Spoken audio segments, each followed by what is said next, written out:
Good evening. My name is Jamie Butcher. I'm here to speak on the current impasse in contract negotiations between the county and the UPEC General Bargaining Unit, of which I'm a member. I'll be giving an overview of the issues facing county employees and their ability to provide for their families. Several others will be speaking after me to give you their direct stories. County services are a highly discussed concern in these meetings, and rightly so. These services directly impact the health and well-being of the community we all live in, and we are struggling to provide these services because we cannot retain staff at the current wage levels for the UPEC General Unit. That's not a statement made to gain sympathy. This is rooted in information provided not only by our staff, but the county as well. UPEC conducted a survey of the General Unit employees around the start of this year. 40% of the respondents to this survey stated they are actively seeking new full-time employment outside of the county. This is a staggering number that shows just how bad the situation truly is. But that's not only reflected in people wanting to leave.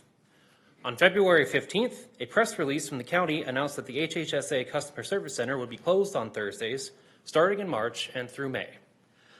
The cited reason, in order to focus on essential casework, the cited reasons for this change were staffing shortages and increased need in services.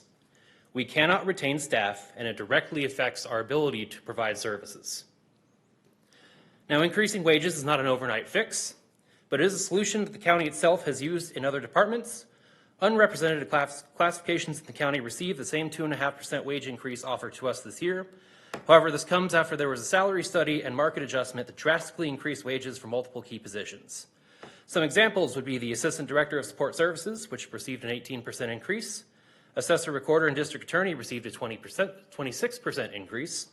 The Veteran Services Officer received a 32% increase. And the County Clerk and Treasurer Tax Collector received a 46% increase. The county has recognized these jobs as essential to running county business and offered wage adjustments to help retain staff. We are simply asking for the same recognition that our positions are in need of catching up. Our wages continue to fall behind costs and make providing for our families more difficult. I have provided a packet that shows an illustrative example of the income and deductions of the 21 lowest paid classifications in our bargaining unit.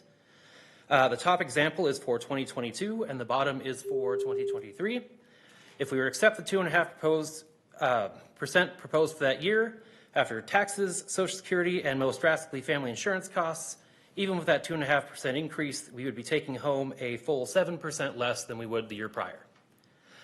This situation is unsustainable and why we cannot accept what is currently being offered by the county. It is simply not enough, and people will continue to seek employment elsewhere unless this is addressed. Every individual on this board has ran for office with a vision of improving their community in some way.